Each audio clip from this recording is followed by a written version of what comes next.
नमस्कार दोस्तों, मैं आप सबका चिर परिचित दोस्त उपस्थित हूँ दोस्तों आप सभी की सेवा में कुछ महत्वपूर्ण जानकारियों को लेकर के जो आपके लिए बेहद लाभकारी साबित होंगी दोस्तों। जी हाँ दोस्तों, आज हम जानते हैं कि कैसे आप समझ पाएंगे या जान पाएंगे कि डायबिटीज आपको हो चुका है या होने वाला है। अगर आपको लगता है कि आप मधुमेह या डायबिटीज के शिकार हैं तो तुरंत एक स्पेशलिस्ट से संपर्क कीजिए। जब आपका अग्नाशय या पैंक्रियाज की आइसलेट सेल्स शरीर में इंसुलिन नहीं बना पाती है तो टाइप 1 डायबिटीज की स्थिति पैदा होती है दोस्तों। यह एक तरह का ऑटो इम्यून रोग है जो इन अंगों को काम करने नहीं देता है। टाइप 2 डायबिटीज ज़्यादातर जीवन शैली से जुड़ी होती है। डायबिटीज के लक्षणों और संकेतों तथा इसकी जांच पड़ताल के बारे में जानना जरूरी है ताकि अगर आप इससे पीड़ित हों तो जितनी जल्दी हो सके इलाज शुरू करवा सकें। डायबिटीज के लक्षणों की पहचान: अत्यधिक प्यास लगना, अत्यधिक भूख लगना, नज़र का धुंधलापन, बार बार मूत्र त्याग, जब रात में आपको 3 या उससे ज़्यादा बार उठना पड़े, थकान खासकर खाना खाने के बाद, चिड़चिड़ापन, घाव न भर रहे हों या धीरे धीरे भर रहे हों, तो आप समझ जाएं कि आप में डायबिटीज के लक्षण आने लगे हैं दोस्तों। अपनी लाइफ स्टाइल की जांच पड़ताल कीजिए। निष्क्रिय जिंदगी जीने वाले लोगों में टाइप 2 डायबिटीज का जोखिम ज़्यादा होता है।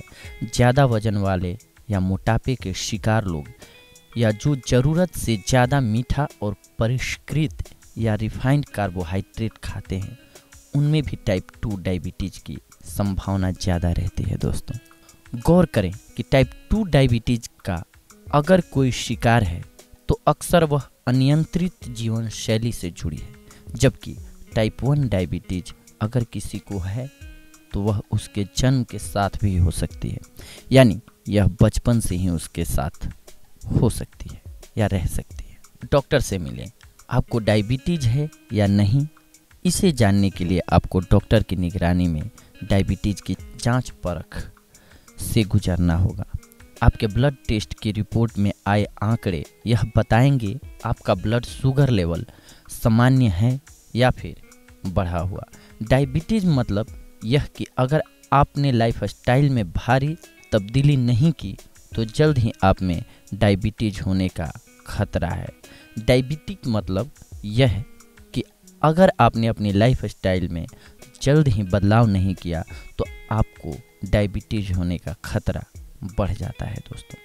आपको डायबिटीज है या नहीं, इसे देर से जानने की बजाय जल्दी जानना ही ठीक है, क्योंकि अगर आपको यह है तो तुरंत इसका इलाज शुरू हो सके। डायबिटीज की वजह से आपके शरीर को जो नुकसान होता है वह अक्सर अनियंत्रित ब्लड शुगर से होने वाला दीर्घकालीन नुकसान होता है। इसका मतलब यह हुआ कि अगर आप इलाज कराते हैं और यह ब्लड शुगर पर काबू पाने में आपकी मदद करता है तो आप डायबिटीज के दीर्घकालीन नुकसान से बच सकते हैं या कुछ हद तक उसे टाल सकते हैं। इसी वजह से फौरन बीमारी का निदान और इलाज ही मूल कुंजी है दोस्तों। डायबिटीज के निदान के लिए जांच कराना। जी हाँ दोस्तों, अगर आपको डायबिटीज है और आप चाहते हैं कि वो ठीक हो जाए, और स्वाभाविक है कि जिसको डायबिटीज है अगर होगा वो ठीक कराना ही चाहेगा दोस्तों, तो डॉक्टर से मिलें और डॉक्टर की परामर्श के अकॉर्डिंग ही आप दवाइयाँ लें या अपनी खान पान और जीवन शैली को बना लें दोस्तों। खून में ग्लूकोज की सामान्य मात्रा 70 से 100 के बीच होती है। अगर इससे कम या ज़्यादा है तो समझिए कि आपको प्रॉब्लम है। खून में HbA1c, हीमोग्लोबिन 1c, A1c के स्तर की जांच कराएं दोस्तों, ये ज़रूरी होता है। आप डॉक्टर के पास जाएंगे, ये ऑटोमेटिक भी करते हैं दोस्तों, जो आपके लिए बेहद लाभकारी साबित होगा।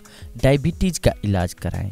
डायबिटीज़ के इलाज के लिए आपको रोज़ाना इंसुलिन इंजेक्शन या गोलियां लेनी पड़ सकती हैं और आपको खान पान और एक्सरसाइज पर निगाह रखने के लिए कहा जाएगा।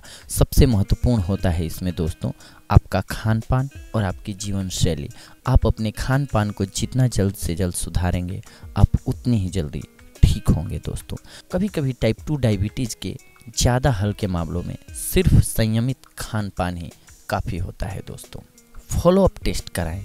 प्री डायबिटीज़ या डायबिटीज़ की रेंज वाले लोगों को हर 3 महीने में एक बार ब्लड टेस्ट कराना चाहिए। इसका उद्देश्य हालात में हो रहे सुधार या फिर गिरावट पर नज़र रखने के लिए है दोस्तों।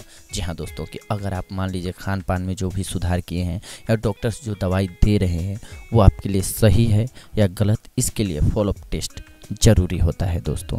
तो इस प्रकार से देखा आज आपने कि डायबिटीज़ होने के लक्षण क्या क्या हैं और उस स्थिति में हमें क्या करना चाहिए, डॉक्टर के पास जाना चाहिए और फिर क्या क्या सावधानियां बरतनी चाहिए, अपने खान पान पर और व्यायाम पर कंट्रोल करना चाहिए, जिससे कि हम जल्द से जल्द ठीक हो सकें। अगली बार हम आप सभी से मिलेंगे दोस्तों कुछ और महत्वपूर्ण बातों को लेकर के, कुछ और महत्वपूर्ण जानकारियों को लेकर के। तब तक के लिए धन्यवाद।